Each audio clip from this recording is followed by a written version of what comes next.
Those are the only items of housekeeping for tonight. And with that, I'd like to welcome Professor Dan Tishner.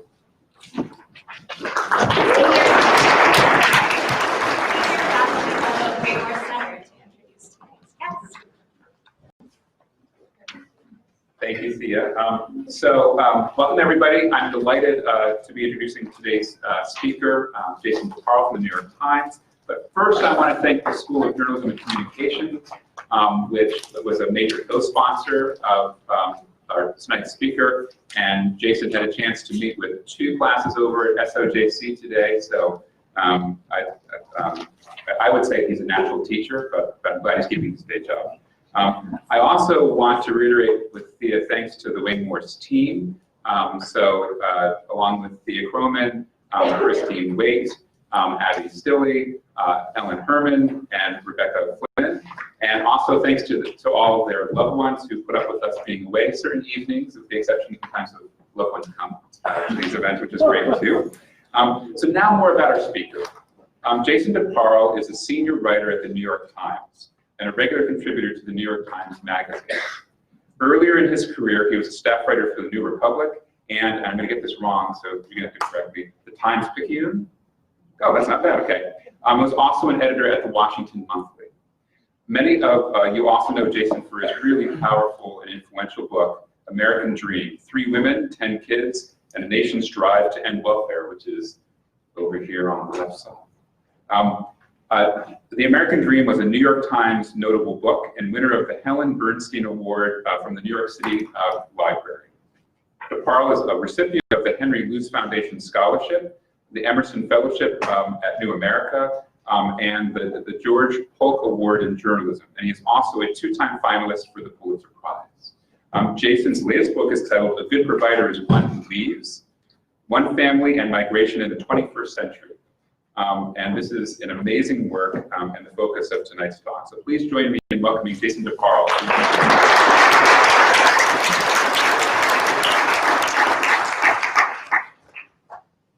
Thank you. I did have a chance to go to the journalism school earlier today, and somebody said, was there one piece of advice that you would impart? And I tried to tell the journalism students that being a journalist is like having a passport to the entire world. You can go up to anybody and ask them anything. It's a really empowering thing. And in the course of writing this book, I really needed to understand immigration politics. And so, because I'm a journalist, I could call up any scholar in the country, and most of them would talk to me. I found the best scholar on immigration politics in the whole world at the University of Oregon. And Dan Tishner taught me so much in the course of this book. There's nobody whose depth of knowledge I respect more, and whose judgments I came to trust more. So it's really special to be here with Dan, because he really coached me along for a great part of my journey in writing this book. My journey in writing this book began 30 years ago when I was a young reporter. I was a young reporter living in Manila. I had an interest in shantytowns, the scrapwood mazes that cover a third of the city and much of the developing world. I called the country's most famous nun, who lived and worked in a slum called Leverisa, a shantytown called Leverisa. I didn't say so, but I was hoping she would help me move in. Sister Christine Tam was a friend of the new president, Cory Aquino, and she was busy on a commission drafting a new constitution. She wasn't very excited to get that call. She said, call me back in a few months. Hoping for a quicker audience, I told her that I'd been working with another nun in her order, and I discovered they weren't friends. She says, that's a mistake. Meet me tomorrow morning at 8 o'clock. Are you CIA? She said when I arrived. Well, you wouldn't tell me if you were, would you? And she let me know that living with a family in Leverisa wouldn't work. The poor are magnificent people, unlike the rich, she said. But most Americans need toilets, and homes in Leverisa lack them. A family would feel a need to cook me special food. I'd become a burden. And then she went to talk down about how she didn't like the American military bases in the Philippines, and she didn't like American corporations. Finally, she says, that's all up here. She waves a hand over it. That's all up here. We need to do more to build ties between people of the developing world and the first world. If you come back in a few days, I'll see what I can do. So I came back a few days later thinking she would use the interim to approach a family, see if they'd be willing to take a order. And instead, she led me into the alleys and auctioned me off on the spot. She gave the first person she recognized, I knew just enough Tagalog to understand this woman was horrified. She said, no sister, iniquity, no room here, sister. Next person that Sister Christine approached, same response. The third woman was just from you. At this point, Sister Christine's had it. She says, if you don't want to pass them on to somebody else, don't cook him in any special. If he gets sick, too bad. And she walks off. And the two of us, I don't know who was more frightened, Tita or me. A crowd gathers around. There's not all that much to do in Shantytown. People surround us and they start shouting questions. Ask him if he eats right. Ask him if he knows how to use a spoon. Ask him if he wants to marry a Filipina. And Cheetah would like earnestly repeat, do you eat rice? Yes, I eat rice. And this went on like 2 hours, and at the end of it, Cheetah reluctantly agreed to let me move in. She later told me, she actually didn't want me there, but she felt like Sister Christine's introduction had obligated her. She took the introduction to be a request. So I was interested in poverty, not migration. I had gone to the Philippines to learn about slum life, but migration was how the family survived. Tita's husband, Emmett, was a pool maintenance man in Saudi Arabia, 5,000 miles away, and she was home raising the kids on the money he sent back. What started as his act of desperation became a way of life. All 5 of those kids in the family grew up to become overseas workers like their father. And part of a big extended family spread out across the world. Tita's one of 11 siblings. In her generation, 9 went abroad. And so now, if you picture a family tree with 11, so now it's a cousin's generation, 45 cousins, and 24 or so have been abroad. Just about anything that happened to a migrant, good or bad, has happened to someone in this family. The book takes its title from Tita's sister, Peachy, who was living in a straw hut and watching her siblings come back and build cement block homes. And she wanted one to show her husband, and she said, you need to go to Saudi Arabia like everybody else, a good provider is one who leads. And it kind of became the family motto. The member of the family I came to know best was Tita's daughter, Rosalie, who used her father's remittances to make the leap from the slums to nursing school, and then spent nearly 2 decades working in the Persian Gulf, mostly Abu Dhabi, while hoping to get to the States. She was just about to give up. She actually started looking at applying to become an immigrant to Canada. Just about to give up when a hurricane hit the Texas Gulf Coast and destroyed this hospital in Galveston, Texas. It was a Katrina-like event. 1/6 of the city's population never came back to the island. The hospital spent years trying to rebuild it. It couldn't bring enough American nurses back onto the island. So finally it decided to hire abroad. It brought in 24 nurses, mostly Filipino, to start a new war. So Rosalie finally had her chance. She arrived in the summer of 2012. Her husband Chris and their 3 young children soon followed. Their period of adjustment coincided with the rise of Donald Trump and a surge of conservative populism that regards assimilation as a failure and immigrants as a threat. A threat to jobs, culture, safety, fiscal health, national security. I came to think of Rosalie's story as a kind of retort. With a house in the suburbs and kids on the honor roll, they achieved in 3 years a degree of assimilation that used to take 3 generations. And they did so, moreover, in a corner of red state America that's notably pro-immigrant, which Houston is a hub of, Houston's the most ethnically diverse city in the country, more than New York or LA. I took that, the fact that the story was unfolding in Texas, in the corner of red state America, as a hint perhaps that immigration at the daily level is less contentious, less filled with conflict than national politics suggests. All you knew about national politics, you would think the country is just inextricably divided. And I think the Houston element gives us a little bit of a different look at that. In a country of 44 million immigrants, no country stands for the whole. The Villanuevas, I think, really stands for the large part missing from the Trump Twitter feed. And her story, Rosalie's story, also happens to be the greatest anti-poverty success story I've known in 30 plus years of covering poverty for the New York Times. The story begins in 1950 when a young boy on a distant island was smuggled aboard a crowded ferry for an overnight trip to Manila. Rosalie's father, Emmett, was recently orphaned, and a distant relative visiting the provinces agreed to take him back to the city.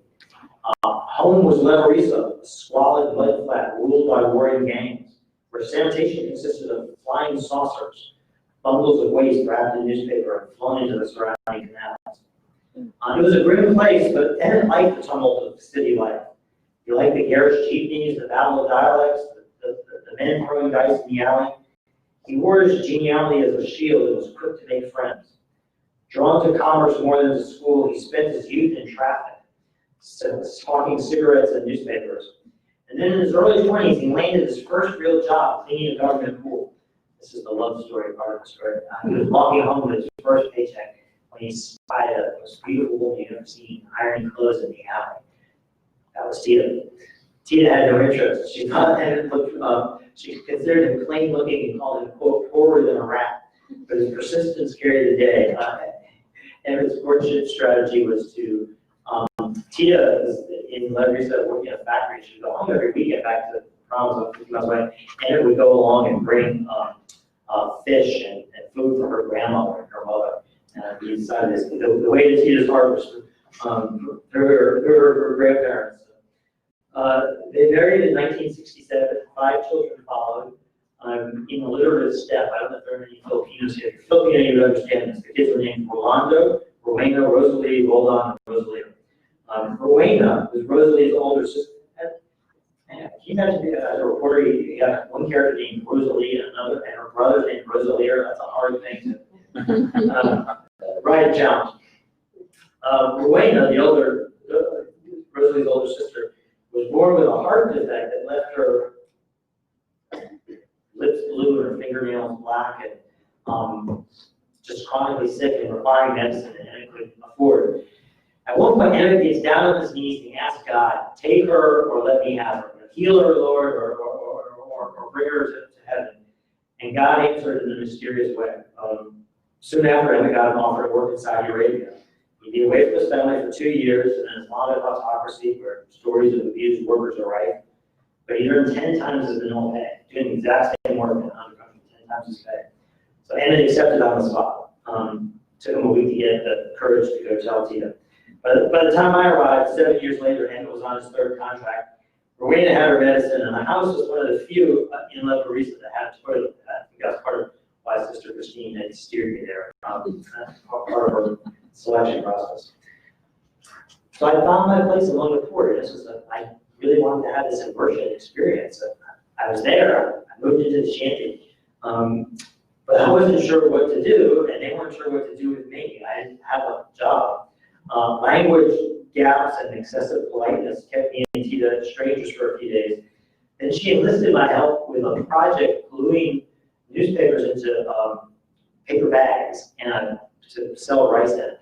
I botched it so badly that she left and threatened to mark them made in USA. I think my incompetence put her at ease, and her sense of humor put me at ease. So that was kind of our ice-breaking moment. And I grew fascinated with Tita. Half of her life revolved around drudgery. I'd be on my floor mat before dawn, listening to her boil the breakfast rice. I'd be back there again at midnight, listening to her wrestle laundry.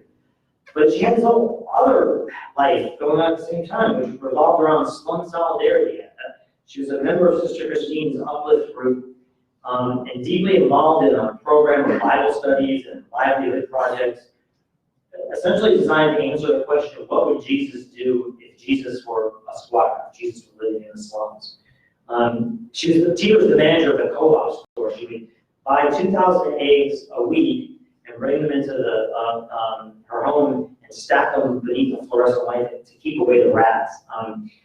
She was just obsessed with eggs. I came to think of eggs as kind of a metaphor, the fragility of her life and really of Philippine democracy in the post-Marcos era.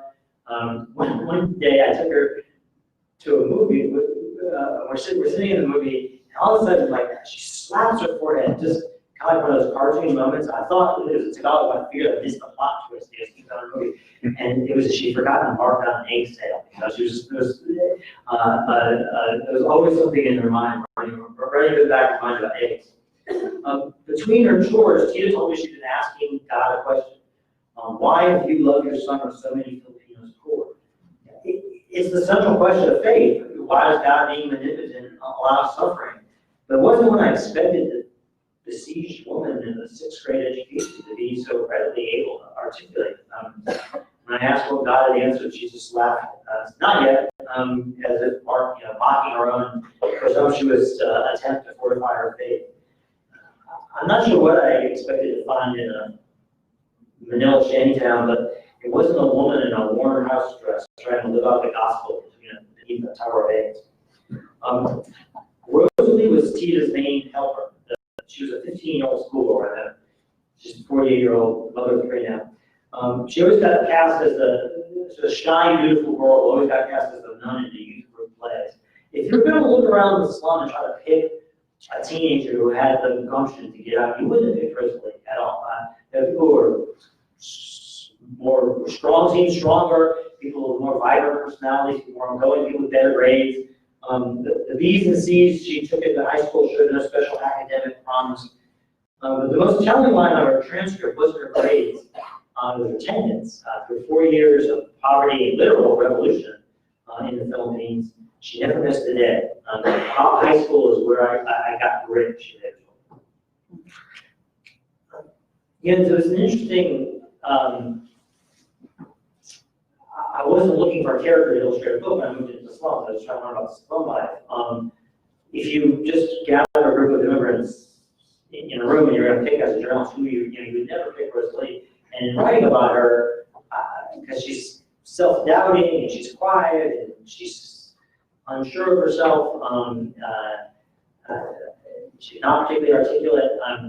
I worried she wouldn't work on the page. I really fretted that I had kind of weighted my book around a flawed character. I think in the end, her weakness, her uncertainty kind of worked for her. I think people kind of makes you pull for her a little bit more, especially women, I think, because part of her story is very involves gender. She's the breadwinner, her husband follows. So she's a kind of an anti-hero. And that was, as a journalist, your first instinct, I think, is to go to the colorful character of him was so confident and able to tell her story. Rosalie wasn't that. The surest way for a Filipino woman to advance is to become a nurse. The U.S. had established the country's first nursing schools during the colonial occupation. Filipinos trained in English on an American curriculum, and over the decades, thousands had migrated to the States. Nursing school was elite for her girl from the slums, in both academic and financial terms. She never would have made without Emmett's remittances. But it's one she did make. And then an uncle returned from Saudi Arabia and said, a hospital in your Mecca was hiring. She did 2 tours of duty in Saudi on her second contract. She met her husband, Chris, a Filipino man working in a Jetta factory. They courted secretly to avoid the religious police and married in the Philippines. And then at this point, family life gets complicated. She has a daughter. She moved to Abu Dhabi. They have another daughter, the sons. They have 3 kids. The kids are mostly back in the Philippines with Tita and Emmett, with their grandparents who have moved back to the farm. And Rosalie and Chris, the parents are in Abu Dhabi. The kids are with the grandparents in the Philippines. It's supposed to be a temporary arrangement. And it lasts for 8 years. Rosalie and I didn't see each other. We stayed in touch. We didn't see each other for nearly 2 decades. Then I went back to write a story about her family for the New York Times Magazine. The light bulb moment for me in understanding the importance of migration was learning that remittances, the sums that migrants send home, are 3 times the world's foreign aid budgets combined. I knew migration was a big deal in Rosalie's life, and it was a big deal in the life of the Philippines, but that was really an aha moment for me. Migration is the world's anti-poverty program. And some people say the poor need to do more to help themselves. Well, migrants do. No country does more to promote migration than the Philippines, where the government trains and markets overseas workers, and presidents celebrate them as heroes. If somebody from Mexico comes to them, usually just in most they go. The government's not involved. Philippines is this whole bureaucracy that travels around the world trying to get jobs for Filipinos, trains Filipinos as a welfare protection, workers' rights sort of bureaucracy. There's no place that embraces migration as a development strategy more than the Philippines. Migration to the Philippines with cars once more to Detroit. It's like the civil religion. The paper sent me there to explore migration's effect on Philippine culture, and I feared that as an outsider, this would be a story too subtle for me to be able to explain. Not how to speak Tagalog, I'm Filipino. And I landed, I took a cab to my hotel, past the Philippine Central Bank, where the year's remittance tally was strung up at Christmas like 10 stories high. So whatever else the story was in Manila, it wasn't some.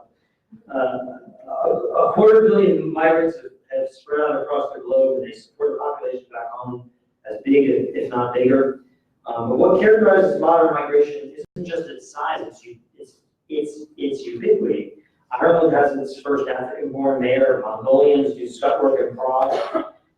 Every country's story differs, but the underlying dynamics, I think, are the same. Rich, aging countries need workers. Workers in poor countries need jobs. Cheap travel speeds the migrants' way. Instant communication spreads word that opportunity awaits. In addition, war and persecution have pushed the number of displaced persons to record highs. So, captured by the sweep of this story, seeing kind of Rosalie's life have so many global echoes, I finally decided I wanted to expand the magazine story into a book built around Rosalie and her family.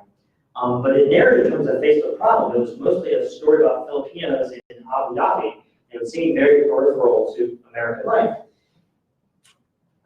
I spent a couple of years actually going back and forth, but as it is, I finally decided that I'm so interested in this family, I'm just going to write the story. Even however, it had nothing to do with the United States. And then a month after I signed the book contract, the narrative gods smiled. Rosalie got a job in Texas. So, my problem was, my commute was shortened, and my problem was solved. I met Rosalie in Manila. We traveled together to Galveston. Things got off to a rocky start. She wanted to come to the United States for 20 years. She came expecting, it was all about the past. She came expecting Disney World. And she wound up in this declining blue-collar town with a vista of vacant lots. The cost of living was higher than she expected. American English was hard for her to understand. We got to get help. The apartment manager at the apartment she rented told us that we should suggest we eat lunch at the little hole in the wall down the street. And Rosalie leaned over to me looking very large and said, "How are we going to eat in the hole in the wall?" The hole in the wall served poor boys. Rosalie wanted to know why I did serve poor girls. I found myself an awkward interpreter of American culture. World travelers aren't always worldly. Rosalie has lived abroad for nearly 2 decades, but she always lived in this cocoon of Filipinos. There's so many Filipinos in Abu Dhabi that the church does mass in Tagalog. So she gets to Galveston and there's no Filipinos. She got really homesick. There's 7,641 islands in the Philippines. Her apartment was the 7,642nd. She had purple yam in the freezer and Tagalog soap operas on TV. All her news was coming from Manila TV. You could sit in her apartment, and she kept a Skype connection up to the farm just all day long. So you could sit there and hear the roosters crow 13 times away. The first place that Rosalie felt comfortable was in the hospital. Not because the work was easy, but because she felt equal to its difficulties. Work for her became a vehicle of assimilation. And I think there's a point there more broadly about immigration. One reason why America generally has a better experience integrating immigrants is that they have higher employment rates. Work can be a way to learn about new society and get involved in it. One thing to emphasize about Rosalie's work is that she didn't take an American job. She filled a job that the hospital had been unable to fill for years, and in doing so, improved the community's medical care.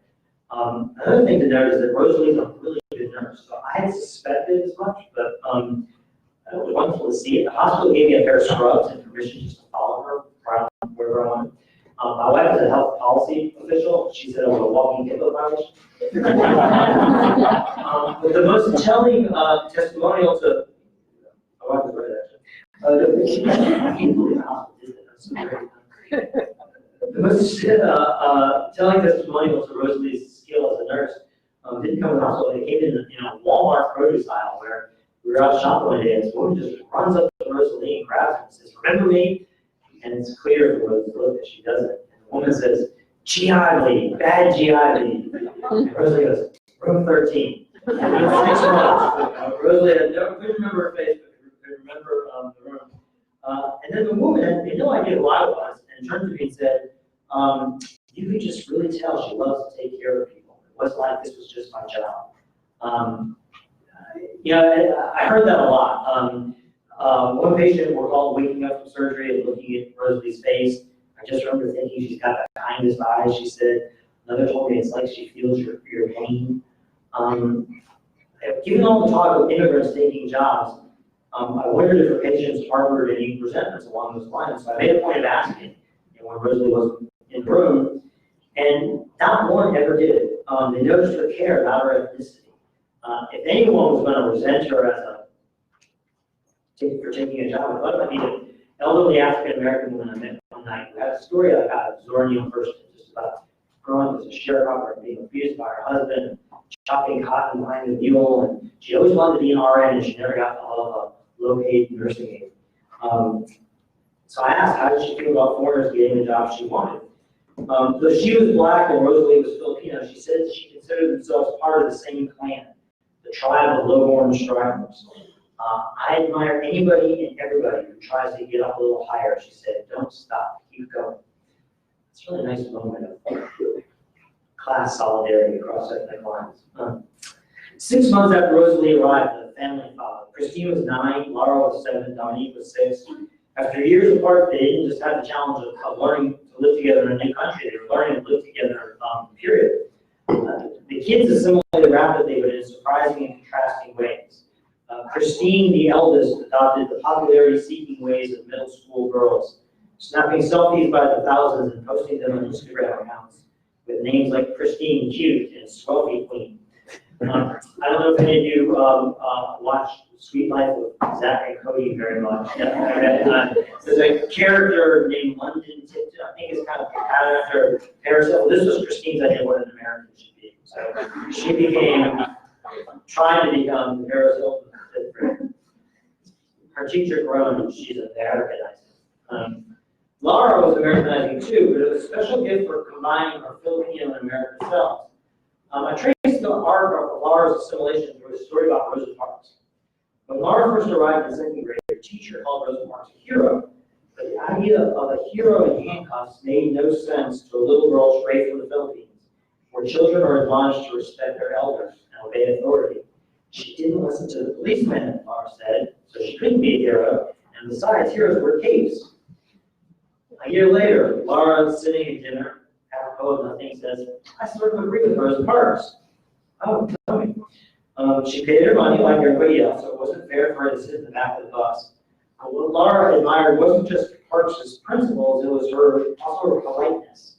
And when the policeman arrested her, Rosa Parks didn't say any bad words. For a little girl from the Philippines, deftly combining cultures, Rosa Parks became the civil rights hero who didn't curse. It was a really interesting moment of combining, drawing on 2 different cultures, trying to take strengths from each. But the point goes, I think, far beyond Laura. Studying 3,400 kids in New York City, as sociologist Phil Kasnitz and his colleagues found that the children of immigrants, on average, outperformed the children of native-born peers, and they did so despite having parents with much less money and education. So how could that be? The sociologists argued that the children of immigrants often enjoy a second-generation advantage. 2 parts of the theory, I think, are familiar. One is that immigrants are sort of self-selected for ambitions, striving people, and they pass on that drive to their children. The other is that migrants have strong ethnic networks that benefit, act as a kind of social welfare system for each other. Both these are advantages of natives. But there's a third factor that they pointed out that applies especially to Laura, which is that there's something beneficial about living at a cultural crossroads. People there can combine the best of both worlds, that of their parents and that of their peers. To appreciate this power, what they're talking about, you might think of the creativity in New York City mid-20th century when the children of the Ellis Island immigrants were coming of age. It took a Russian-born Jew, Irving Berlin, to write a a song called I'm Dreaming of a White Christmas and God Bless America. Some of that same creativity was in coursing through Laura. She became, I started thinking of her as like second generation advantage personified, a walking case study. Her Filipino traits included her manners, her faith, her close family bonds. But from America, she got a reduced sense of class and gender constraints. And above all, she got a license to ask questions. Nothing in her Philippine life had encouraged her to probe. On the contrary, I think Filipino children are sort of expected to obey their elders, not interrogate them. And a classroom of 70 kids had no time for raised hands. But American teachers loved questions. And Laura endlessly obliged. Do fish sleep, she asked. Is the leaning tower of Pisa ever going to fall? Is Galveston an empire? Do nurses have to be carried? Maybe I'll just be a doctor. Curious how she'd grown curious, Laura formed her own assimilation theory. New to the country and afraid of having to repeat second grade, I told myself I should just be interested right now. Being interested became a habit. So she was able to sort of articulate this herself. Or put differently, life at the cultural crossroads, being at the intersection of two cultures, had encouraged new ways of thinking of her, just as the New York sociologist said. One day we stopped for an after-school snack, and Laura sprang a sly question. She said, do you know how to infer? No third grader has ever asked me that question. I frowned as if trying to remember. She paused to dip her French fry in her Oreo McFlurry and increased the suspense. My editor wrote back once the manuscript. That's the grossest line in the whole book. It's like when you say it's cold, and it's really snowy outside, I didn't tell you what season it is, but you can infer it's winter. And she waved the French fry and she said, you see, it works. It was so much fun watching Laura develop into this curious American kid. You know, we think of immigrants sometimes as being extraordinary people, and of course many of them are. But there's, I think, another dynamic in immigration that it sometimes allows ordinary people to do extraordinary things for them, just because their new culture is a bit freer or fairer or more appreciative of their gifts. And that's what I thought was happening with Laura. Like, there was always this seed inside her of a curious young person that it took the American environment for that to come out. After 2 years in the States, the foreign nurses finished their contracts and got hired as permanent staff. Pay raises and permanent status ignited a real estate boom. 6 of the Filipinos bought houses in the same subdivision, and 3, including Rosalie, shared a cul-de-sac. After just 3 years in the United States, that badge of belonging, a house in the suburbs, was her. And a month later, Donald Trump launched his presidential campaign with an attack on immigrants, whom he called criminals, terrorists, welfare cheats, a threat to jobs, wages, housing, schools, tax bills, and general living conditions. He offered the cheering crowds a parable about immigrant treachery he called the snake. It's the tale of a kind woman who takes in a stranger and is repaid with a venomous bite. Rosalie wasn't a snake. She was a nurse.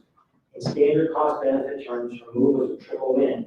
It's good for her, it's good for her patients, it's good for the family she supports back in the Philippines. But cost benefit analysis alone doesn't do her story justice. Rosalie's escape from Lebanese is a minor miracle. Migration was her vehicle of salvation. It respected her talent, rewarded her sweat, and enlarged her capacity for giving.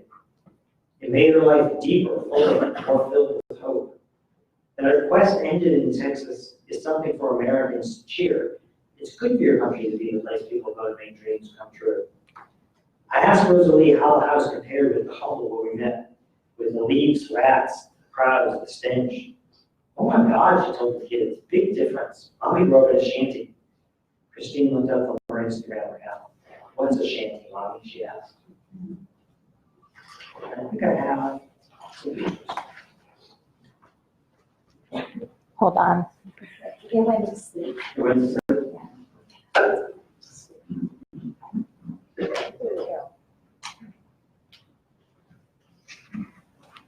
That's not recent. Where Rosalie came from. In the before and after, that's the before. Sister Christine in Malika Young Palace. I don't know how much you all know the story of Imelda Marcos, the first lady of things who left behind 1,000 shoes when she left. So, Sister Christine used to take kids from the Lebanese from Shantytown to Malika Young Palace to see the display of Imelda's shoes and lecture them on the virtues of poverty. And she wanted Rosalie to become a nun. Rosalie didn't mind. She was fine with like marrying Jesus. She didn't mind giving up a family life. The vow of poverty, I think, was having come by her poverty more naturally. That was she said she didn't need 1,000 pairs of shoes, but you know, it doesn't be okay. Barista of the alleyways. Tina and Emmett on her wedding day. This is right before Emmett went abroad. That's Rosalie, second from left. That's her older sister, the one with the heart defect. When Emmett left, the youngest child was in diapers, so there's one more child on the way.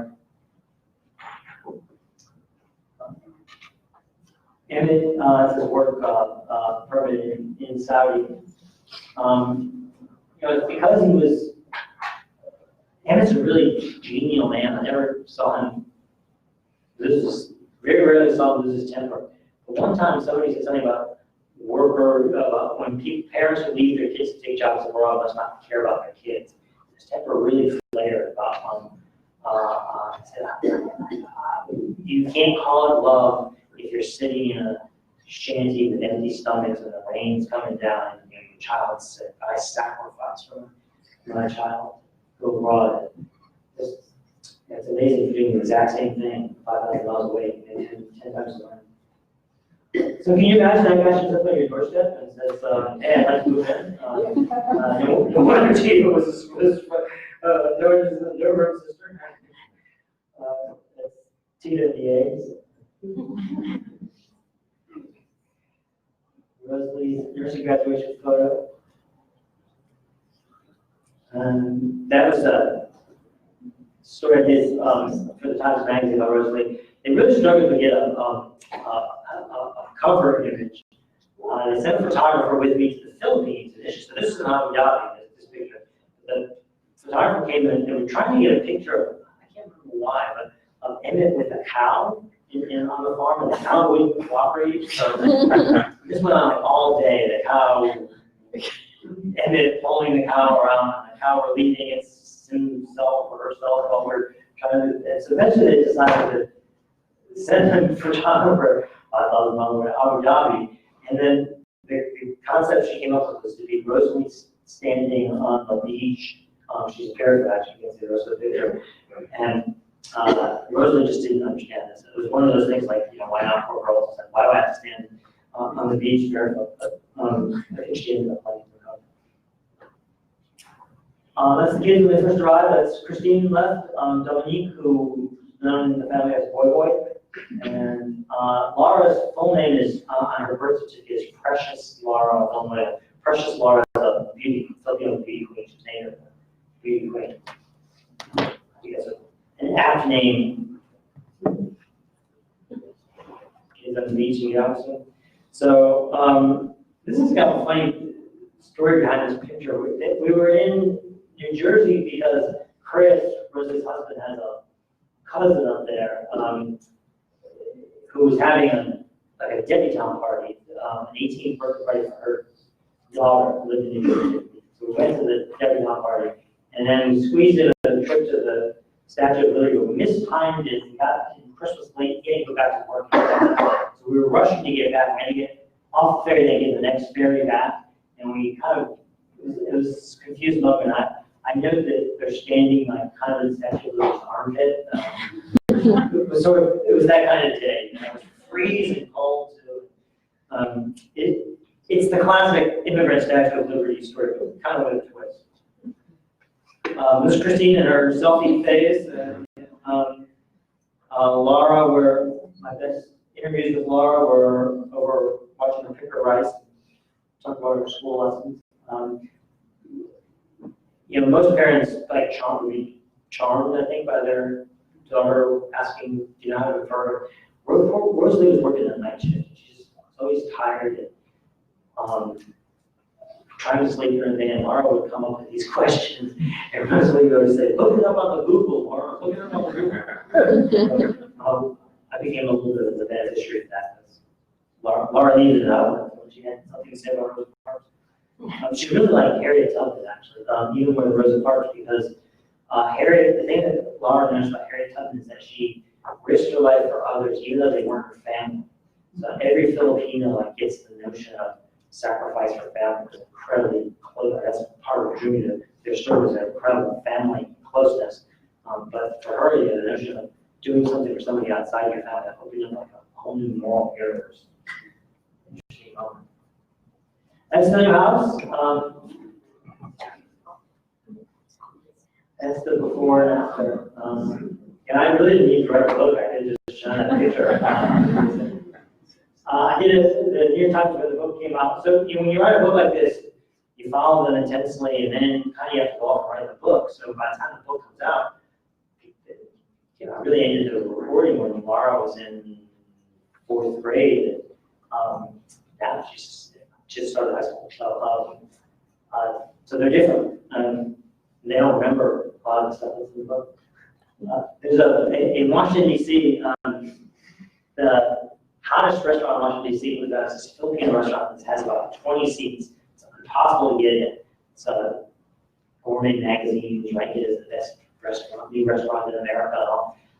And so my wife said, well, they're coming up, we should take them to, it's called Bad Sing. We should take them to Bad Sing. I was like, yeah, no way, we can get in. So she just wrote them and told them that to spoke about Filipino coming, and they gave us a table. So yeah, that's our table of Bad Sing. That's what we do about that. Boy with his hot chili peppers t-shirt, so, and we'll move some more. Thank you.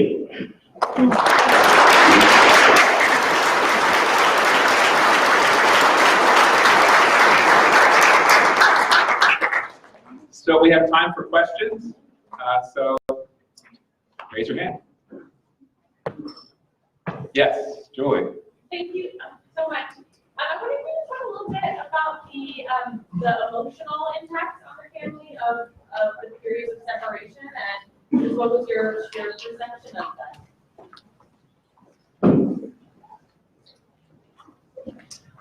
It was much harder on Rosalie than it was on the kids.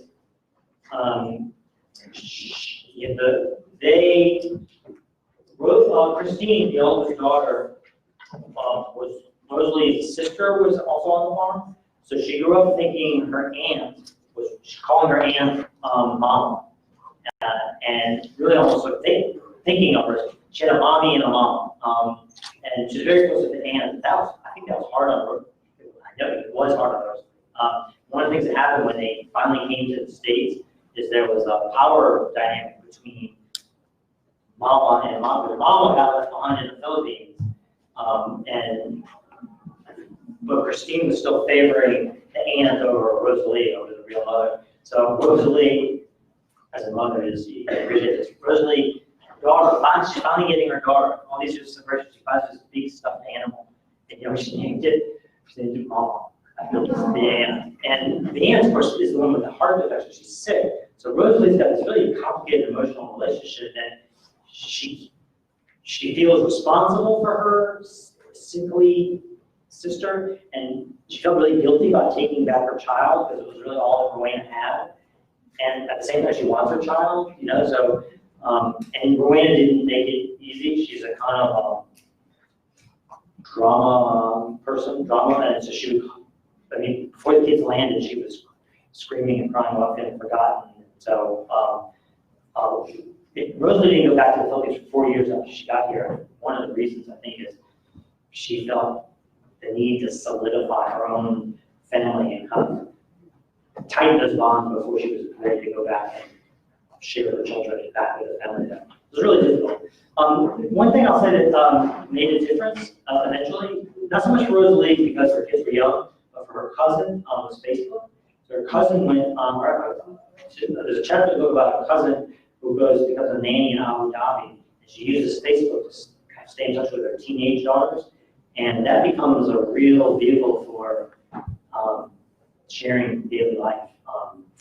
Some of it goes into like deep talks about she'd been an abused mother, that her ex-husband was dying of alcoholism, and her daughter was a nursing student, and they were talking about should the daughter go take care of the abusive father, and some of it was just like, what'd you have for lunch today? And interestingly, this theory of communication, emphatic communication, Malinowski came up with the term when he was doing his research in the South Sea Islands about language that doesn't mean anything other than it's kind of like, hey, it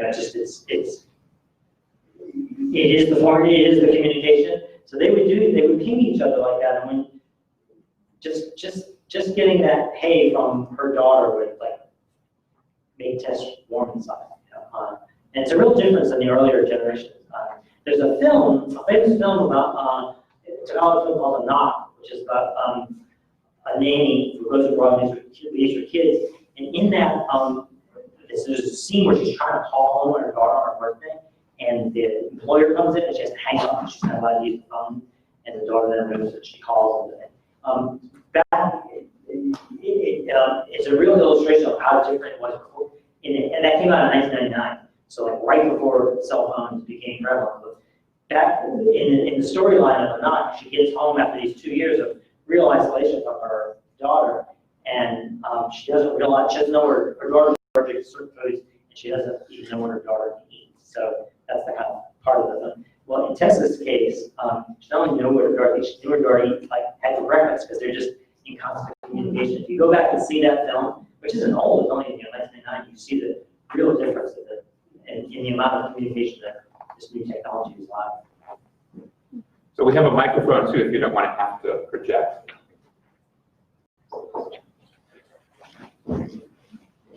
I'm curious if you came away from this experience of, knowing this family in the Philippines, and then connecting with it as they were making this transition to the United States.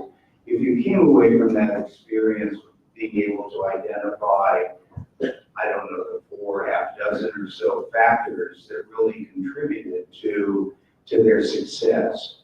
And I guess on the other side of that is kind of curious as to what kind of, I guess I would describe them as systems types of obstacles that they ran into in being able to, in a sense, make this dramatic transition from the slums of Manila to a middle-class environment in this place in Texas. Well, I think that they would probably point to being their strengths would be religious faith and the family ties. Emmett lived abroad for 20 years on and off in Saudi Arabia so that his kids could have an education. And the amount of that they're able to impose on each other, the sort of private safety net that they exist in, like even to the point of Rosalie giving her daughter, or giving her sister her daughter, it astonished me. I would think if my brother-in-law comes and stays more than 2 nights, it's kind of like, time to go, Rosalie taking people for years at a time and not think about it. They, not even, brother-in-laws, like brother-in-laws of brother-in-laws of brother-in-laws. She goes to Abu Dhabi. She's the first person to be to Abu Dhabi, but eventually 3 or 4 siblings follow, and a whole bunch of, she had 14 people, one living in a 2-bedroom apartment in Abu Dhabi. They called it the Philippine Embassy. Just, so collectively they had that, and obviously there's a lot of people who have religious faith that didn't get out of the slum. So maybe that's not. I guess it has limits as an explanatory factor, but certainly it's what Rosalie would say is her source of strength. I mean, to the point of Rosalie talks to God like Jesus, like he's here. When she went to take the nursing test, she asked Jesus to bless the keyboard and the monitor and the mouse, and she had so many setbacks. She failed the nursing test 3 times. She failed the language test 5 times, I think. So she had to have something, some way of fighting her discouragement. And I think it was her religious faith that allowed her to kind of pick up and try. Actually, going back, I wanted to ask you, what did the kids think of Trump? You're describing this juxtaposition between their experience and patients in the hospital and so forth, and yet you have the 2016 election. So I'm wondering, with these 3 great kids you're getting to know. There's a real generational divide, picking on issues of race. So I was asking Rosalie one day, and she was very reluctant to say much about Trump. She said, I can't judge what's in his heart. And maybe she was just trying, an immigrant, trying not to criticize her new society, but it's also kind of who she is. She's not particularly judgmental. And Christine yells from the back seat, he's a racist! At one point, there's this really interesting moment of, I was hanging out with them, and the girls were 9 and 11, and Rosalie turns to them, just that thing, and says, it's really important you marry a Filipino. That way we can go back home on vacation to the Philippines. And Christine goes, that's racist, Mommy. And Laura says, yeah, it doesn't matter. It's what's in his heart. It doesn't matter the color of his skin.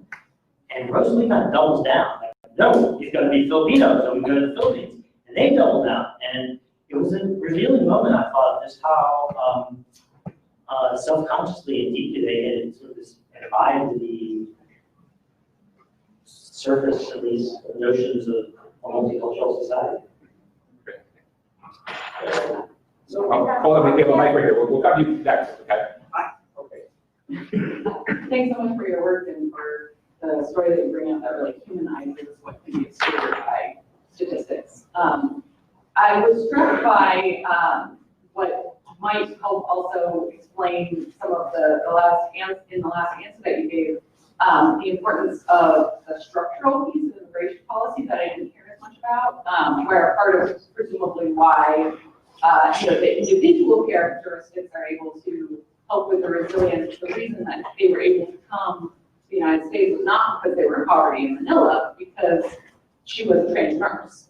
And so the immigration policies that privilege certain kinds of education and professional backgrounds, and how also spousal visas then, in terms of, I think it's 1B, I might be getting that wrong, that prevents spouses of particularly like engineers from actually getting work visas, and prevents them from accessing some of what you're talking about, the community and the culturation that comes with workplaces. So I was just wondering, the structural piece is so important.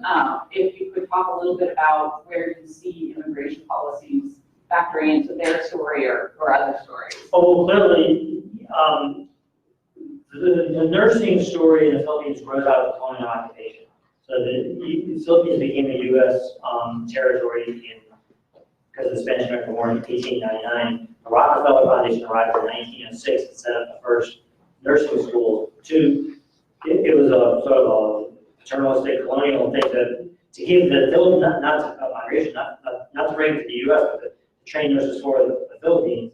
But one dynamic of migration is that it tends to follow military occupation. You look at the top 10 sending countries to the United States, 8 are places where we have military involvement. Through trade, through marriage, through networks, immigration tends to follow. That's what happened in the Philippines. That nurses grew up training on American curriculum and started going to the States, so there was a path, and Rosalie went to nursing school with the hopes of getting to the U.S. I went to a Philippine nursing graduation a couple of years ago, and I asked the dean, what percent of the nurses were hoping to go to they called the nurses home or to go to the U.S., and she said like 101. That's why I go to nursing school. So it's clearly based in the particular history of U.S.-Philippine relations. That's why Rosalie becomes a number of other siblings. If you're asking me, like, what do I think the immigration policy should be? Should we should we have an immigration system based on skill versus based on family connection? And now it's kind of, it's mixed, but more heavily weighted towards family than skills. That's a heavily debated subject about which I don't have strong feelings or anything particularly useful to say. I mean, I see, part of me, obviously I see the reason to have a skills-based immigration system. If you can only take a limited number of people, you want to take people make an economic contribution or that are integrated in society. On the other hand, I'm kind of romantically like the idea that it says your Hubble NASA is not your Hubble engineers. So yeah, I think we have a mixed system. I don't have. That's not really where I feel passionate and contribute. So I'm interested in what Emmett ended up doing and how he managed on this, because it seems Rosalie was the pathway, if you will, and he had sacrificed extraordinary to make it all happen, but he didn't become part of the narrative, at least in described. Her father, you're talking about, or her husband? Oh, husband, excuse me. Okay, Chris, yeah, Chris, yeah, Emmett's the father, right? Yeah, there's a chapter, that's a great question. Something I didn't expect to find at all, but there's this whole gender dynamic because 20 nurses came, 19 of them were women to came to this hospital. So you had 19 male trailing spouses. All of them were experiencing a decline in income and status by following their wives. They did much better jobs abroad. So the men were angry and resentful, and the women were the breadwinners, and there was a lot of conflict around that.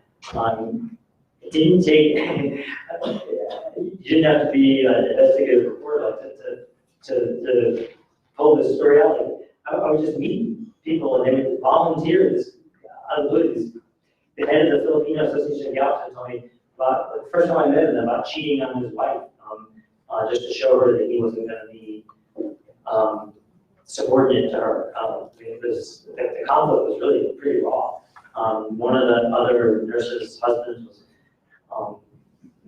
insanely jealous and following her around, trying to figure out if she was having an affair.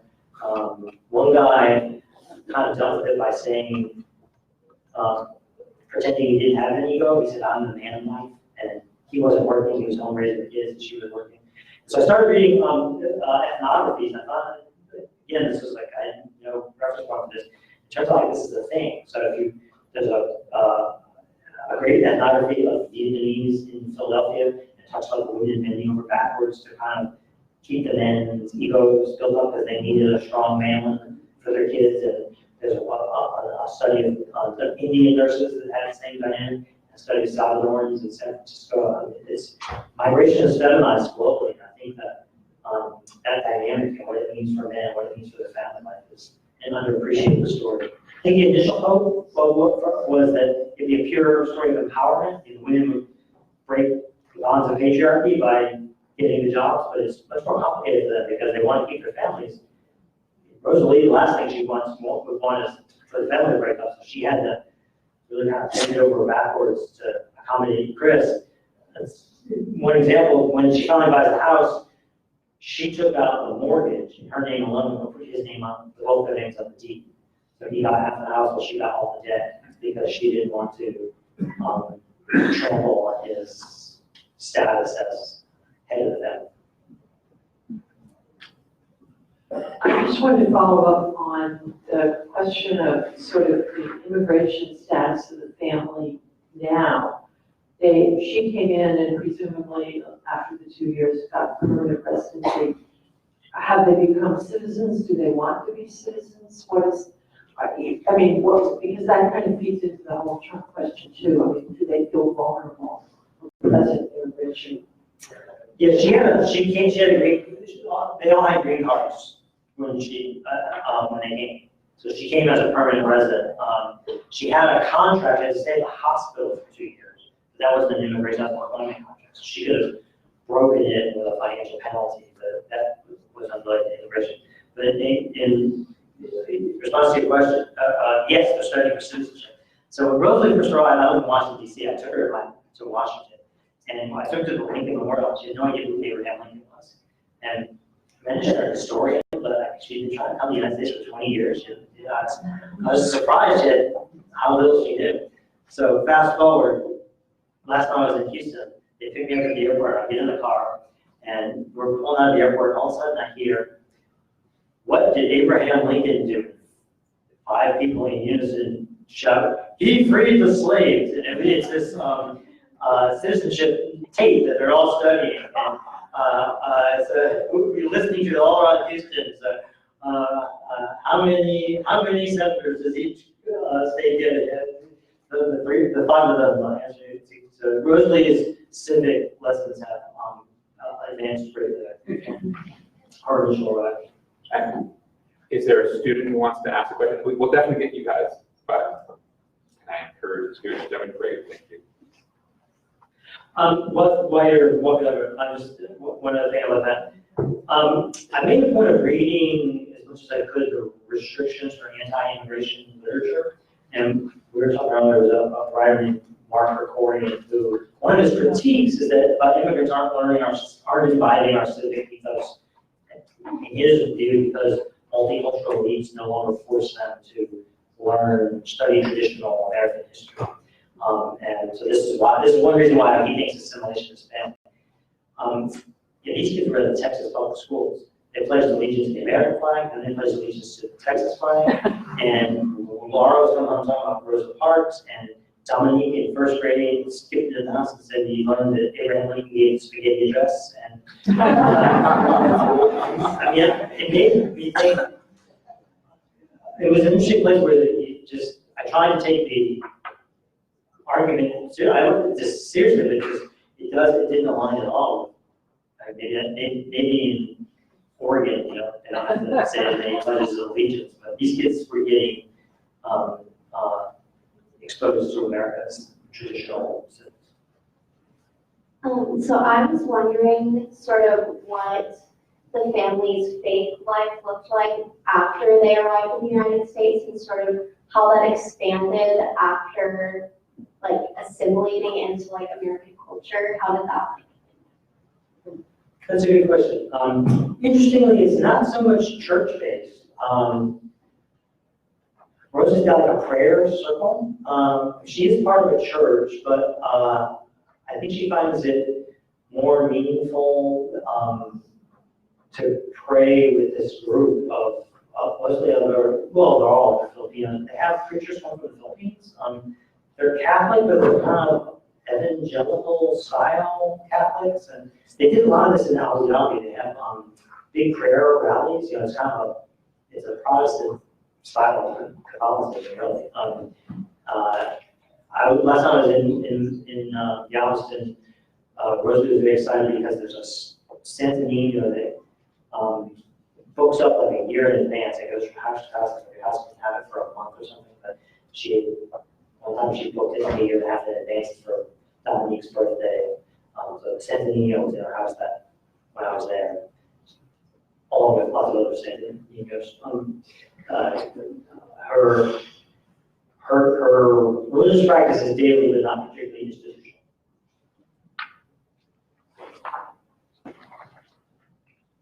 Yeah, you mentioned that Philippines is really the only government that actively promotes immigration like that throughout the world, and I was wondering if you had any ideas why. It's not the only, I'd say it's the one that does the most. In fact, it gets a lot of study delegations from other countries, Bangladesh, Indonesia, particularly Asians who want to come and see how they did it. The story has historical roots. Ferdinand Marcos was a long-time president, became a dictator. In 1972, he declared martial law. It was a communist insurgency in the hills.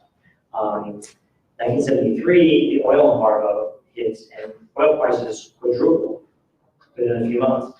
So Saudi Arabia had more money than ever, and no workers because it's a small population. The Philippines had all these workers and no jobs, and Marcos wanted to get these idle young men out of there before they joined the communist insurgency, to get them out of Manila. So Marcos came up with the idea of exporting labor to the Saudis. And announced it in his big speech was going to be the emancipation of the Filipino, only going to last a few years and then jumpstart the economy. It was presented as a temporary answer to this historical crisis, but it became self-perpetuating and down to like a third generation.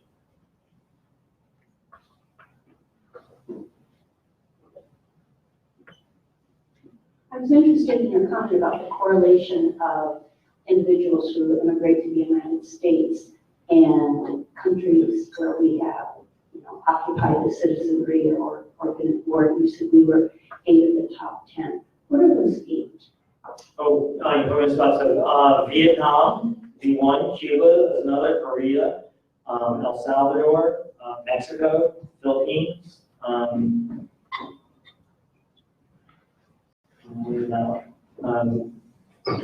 Dominican Republic. Yeah. I guess that's why nobody wants to come from Norway. We have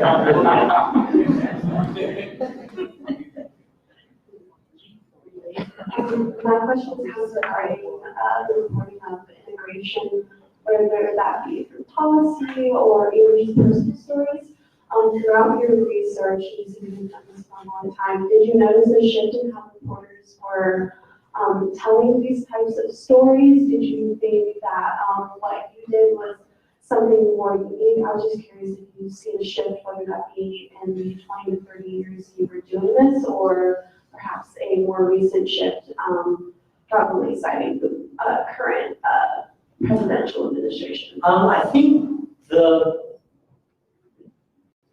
border story has become so dominant, and the story of undocumented immigration, for completely understandable reasons, this crisis of what's going on, that it's overshadowed the much larger story, at least the numerically larger story of legal immigration. And if you imagine a world where there was no undocumented immigration at all, and we just had the same number of legal immigrants, and that would be a huge change to American society. You go back, like Ellis, think about Ellis, think what the ways in which the Ellis Island generation and their progeny changed America, politics, culture, religion, economics. I mean, I think we're in a parallel moment. You would think that'd be something that journalists would be deploying to write about how is this wave of immigration going to change, but it doesn't have doesn't focus on comments, it doesn't have a daily, President Trump said today action. So I think the same actions in probably holds true in the immigrant rights world, advocacy world, that I think they'd be doing a lot more with the integration of legal immigrants, because busy putting out the fires on illegal. So I just want to say this is going to be our last question, but I know that Jason's willing to stick around for questions if you want to come up afterwards. And also, before Justin asks the last question, I wanted to point out that we have both of Jason's amazing books for sale after this. As if you're thinking about Thanksgiving or the holidays and so forth, you get it signed. I have DeParle original with his signature. So please come on up afterwards and get the book. So yes, that's it. Next, a last question. I'm just curious, in your time with this family and maybe others you've had, did their views about how their views on immigration come across? Like, did their politics on immigration come out in terms of, like, because you said, you sort of alluded to, Rosalie was sort of hesitant to say anything about Trump, for example, their kids were like, oh, he's racist or whatever. I'm curious if that translated into a broader discussion ever about, like, how do you feel about immigration policies in the U.S.? Like, are they, either that family particularly or more generally in your work, have you found the diversity of immigrants' opinions on immigrant politics? Does that make sense? I have found her to be, and her husband even more than her, to be less sympathetic to other immigrants than I might have guessed, or maybe even might have hoped. So her husband, who works at the city water plant, isn't particularly sympathetic towards undocumented immigrants. He says he's got that I came legally, what's wrong with that, and also I think he feels a little bit of a what about my job sort of thing. And I don't think he feels any solidarity with some of this, He doesn't think of himself as an immigrant, he thinks of himself as a Filipino. So, if I put the question as, how do you feel about undocumented Filipinos? Of course, they should be legalized immediately. The Filipino term for undocumented, TNT, it means a Tagalog thing for, it means in hiding. And he's got a cousin who's TNT in the United States, so of course he thinks he should be allowed to stay. But if it's presented as, poor Mexicans or something, I don't think he sees an echo of his story in it. Sorry, which some of it is. Thank you all for coming, and please join me.